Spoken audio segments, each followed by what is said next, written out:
It's the stage adaptation of one of America's most popular comic strips, Little Orphan Annie, and it first opened in New York in 1977. Since then, the show has been produced successfully by professional companies around the world, but it was only this year that the rights were released for amateur production.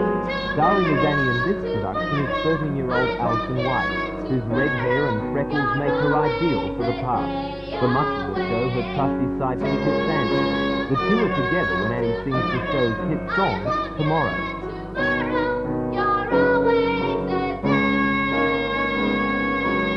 The show runs until the 8th of June, and musical director Betty Lynn says it will appeal to all the families. It's good family entertainment. We feel that it's better than spending a night at home in front of a TV. We have lots of children in it. It gives our juniors a chance to perform. It's good old-fashioned musical comedy, really. The music's good, the dialogue's good, and it's a story that appeals to everyone.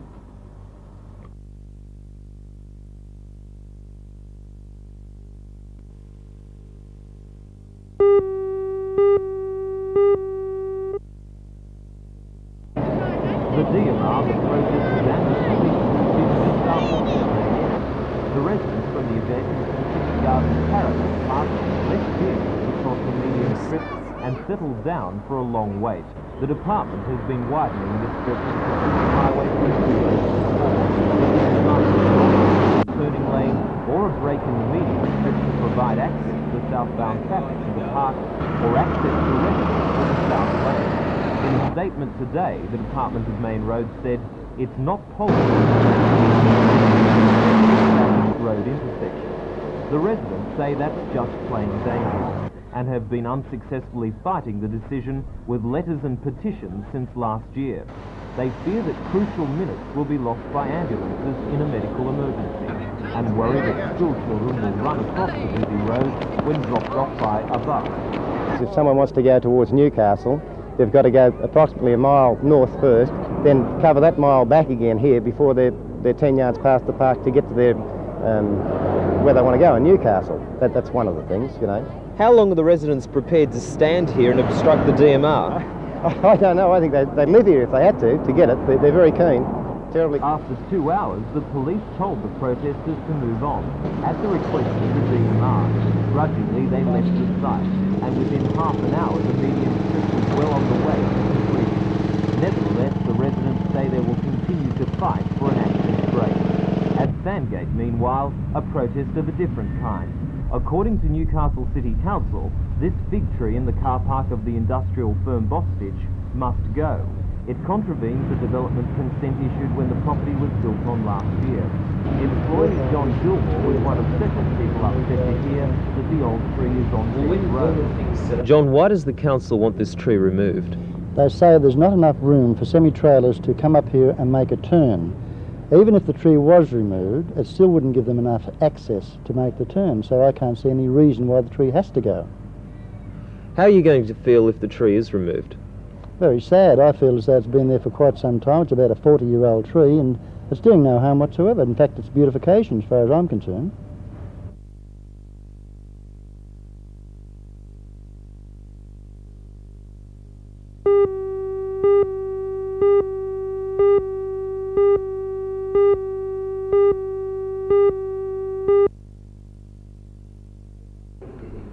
A large crowd attended the seminar, which was held at the Newcastle University. Representatives from all areas of the community listened intently to the opinions of various speakers, outlining the existing drug problem, particularly the case for and against the legalisation of marijuana. The seminar was organised by the Hunter Drug Advisory Service and Newcastle University Community Programs. Guest speaker Tony Pugh is convener of the National Organisation for Reform of Marijuana Laws. He says that new laws regarding the legalisation of marijuana need to be introduced. Well, we've got an enormous disrespect for law, governments and the police force. We've got a situation where something which has been used by 20% of our population is illegal, but is being actively sought and is subject of enormous amounts of black market profit, crime and corruption. Adrian Foy from the Alcohol and Drug Research Unit in Newcastle also believes that there is a need for change. Marijuana laws should be reformed? Yes, I think the present marijuana laws actually do more harm than good.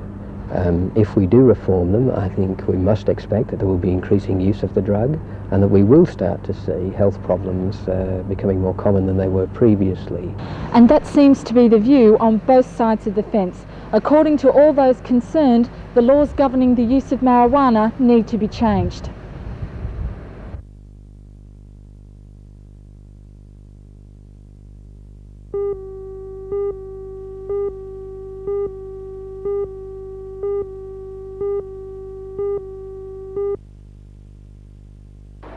Demonstrations for weaving included shearing, spinning and weaving. The shearing demonstrations were performed by Alan Ryan, a contract shearer from Merriwell. The demonstrators were sheared by shearing several merino and Cotswold sheep using a 20cm handpiece with wide cones attached to a portable one-man shearing clamp. The clamp is self-driven by an electric motor. The average time spent shearing a sheep ranged from 2.5 to 5 minutes. The Wool Week displays also included demonstrations by members of the Newcastle Spinners and Weavers Guild. Representatives from the Guild used both electric and foot pedal wheels to produce a woolen thread from the cleaned fleece. Weaving demonstrations were also performed on a 4-shaft hand weaving loom. Today was the last day of Wool Week at the Hilltop Plaza.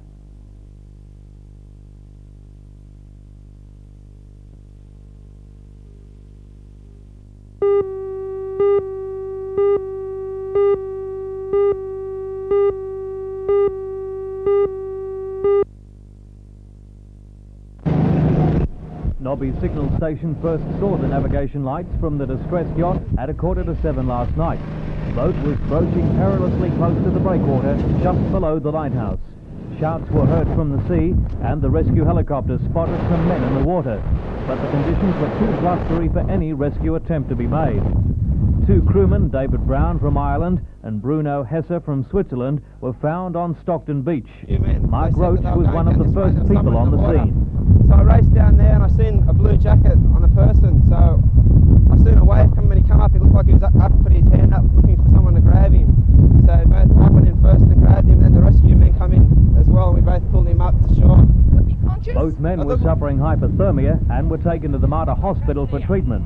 Early this morning, David Brown was back on Stockton Beach, helping in the search for the missing crewman, Alois Stettel, a German national. The Westpac rescue helicopter, Polair and 4-wheel drive vehicles were called in to search the beachfront for the missing man. The beach was scattered with debris from the broken timber sloop, wreckage thrown up amongst the driftwood. The wreck of the 35-foot sloop, the Solano, was found here about 50 metres behind me this morning on a notorious bit of rock called Big Ben's Reef. It's not the first victim that Big Ben's claimed over the years. On low tide, a portion of the hull was visible from the air. All that remains was a storm sail and a section of one of the yacht's spars. Late this afternoon, after extensive interviews with Newcastle Water Police, David Brown granted NBN this short interview to thank the bravery of the rescue personnel who came to his aid during last night's storm. I was not equal to the situation, and it is my responsibility that a man's life has been lost, and that's all I have to say, other than to thank my rescuers, and that's it.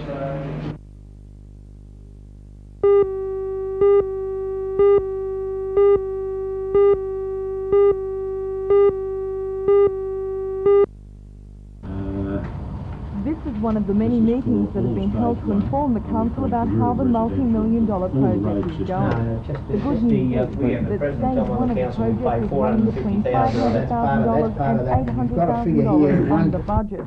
But the Council also heard about the hastily constructed access road to the project and their repairs to it. It was also brought to the attention of the meeting that there's been a 65% increase to $456,000 in the cost of filling the commercial centre site. The meeting spent about an hour questioning the project managers on their failure to inform Council about the extra expense. But Director of Centennial Projects, Ian Henry, says that it's almost impossible to keep the Council informed about the day-to-day happenings in these developments, and sometimes decisions just have to be made. Through changes in design, minor changes in design, through very competitive building industry at the present point of time, and through other variations that have transpired, it would appear on present day criteria that our original estimates will be contained by up to $800,000. That is, we're that much in front.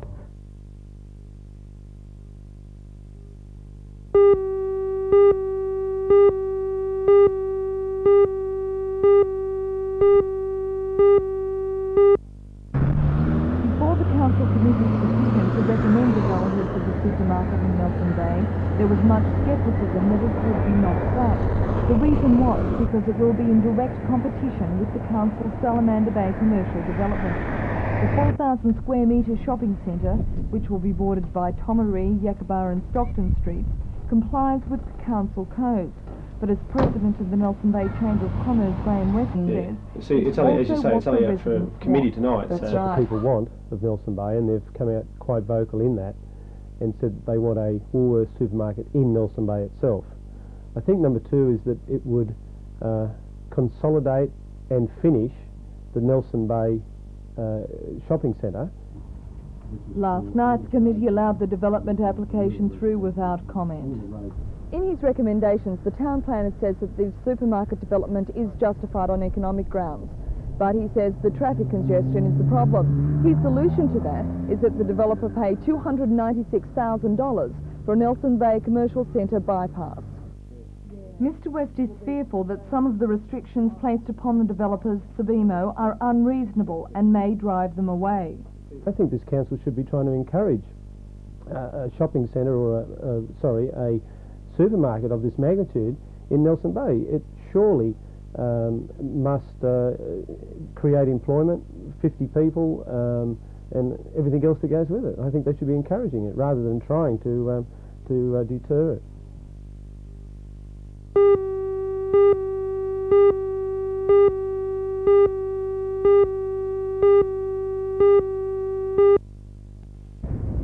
Early yesterday, David Brown discharged himself from hospital and was back on Stockton Beach helping in the search for the missing crewman Aloy Dettel, a German national. Once again, the Westpac rescue helicopter and four-wheel drives were called in to search the beachfront for the missing man.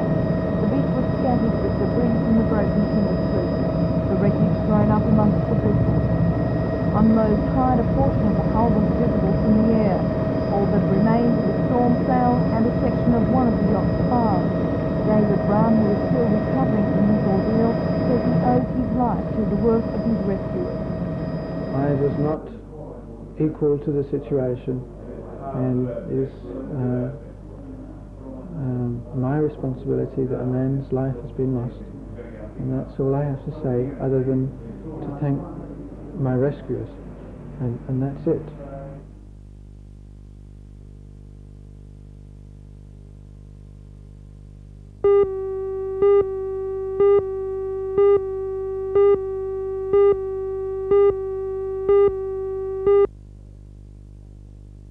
Hello. The identity of Professor Cyril Rennie's successor has been a closely guarded secret. But today the announcement was made that not one but 4 people will take over the reins when the good professor retires at the end of next month.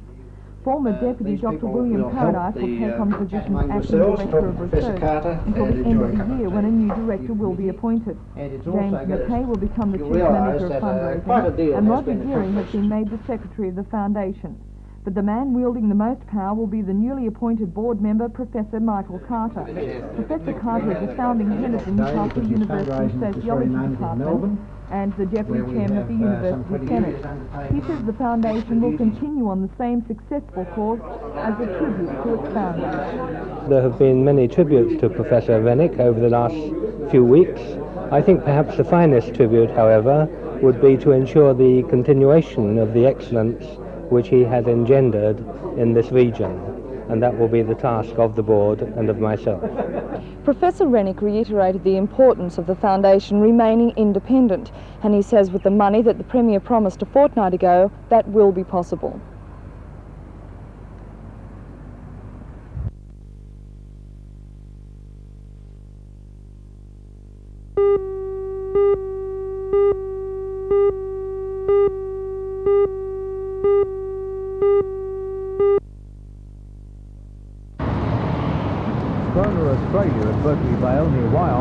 was awarded the honour of being the state's best exporter from a decentralised industry. The company has grown in 4 years from a zero turnover to a multi-million-dollar enterprise. Cromer Australia produces plastic and metal fittings for the telecommunications industry in Australia, but 15% of its business is now in supplying overseas countries such as New Zealand, Papua New Guinea and Fiji. There are moves by the company to export its products to Malaysia in the coming months. In awarding Cromer Australia the prize, the judges said they were impressed with the fact the company started with just 22 employees, a figure which now stands at 85. Using high-technology plastic injection techniques, the company is now producing its own specially designed products. General Manager Nicholas Giddick says establishing at Berkeley Vale was an easy decision. There was a large labour force here and we found the quality of the labour very good. You didn't have to look elsewhere to find people who were skilled? No, not at all. As an exporter, what sort of things are the main ingredients to make an exporter successful these days? Quality firstly, and to solve the problems of authorities around this area. They have common problems and we are in the business of designing and developing and producing the quality required. The company, which was highly commended as an exporter, Hammervale winemaker Wyndham Estate. Wyndham began exporting wines in 1978 and has increased its overseas market by 100% last financial year. The company has announced its major export strategy for the coming year to increase its share of the Japanese market.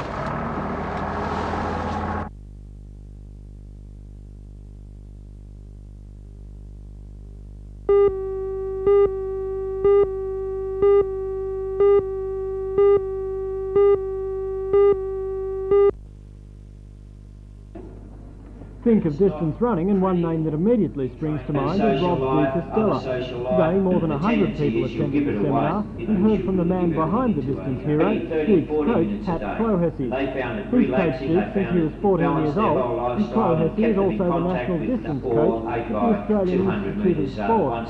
He was on the panel with Dr. Dick Telford, who is recognised as one of the leading experts on sports medicine in Australia. Both men talked on the role fun runs like tomorrow's event play in the world of distance running.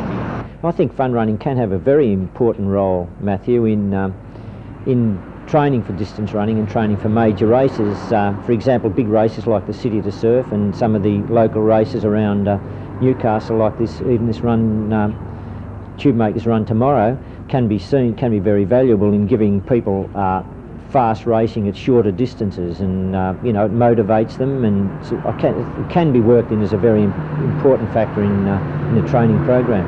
They seem to be more of a community event than a more serious running.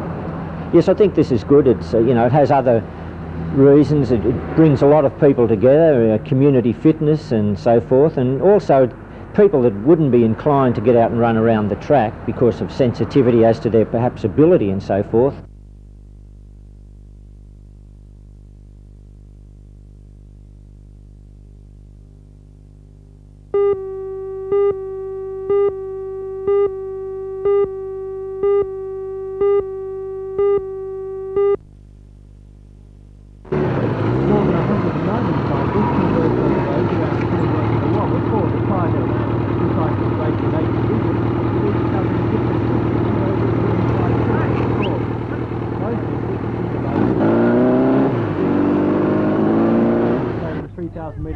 Champion Debbie De Jong of Canberra crossed the line first.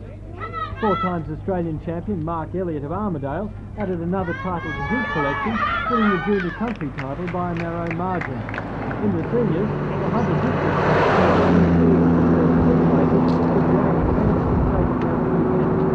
the titles continue tomorrow with the top champion.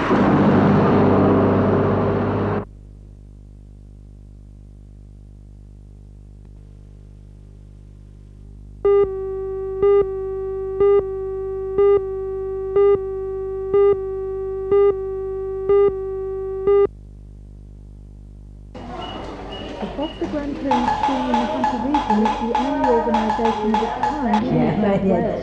The idea behind it was borrowed from the foster grandparents of Victoria, which has been successfully for the past 7 years.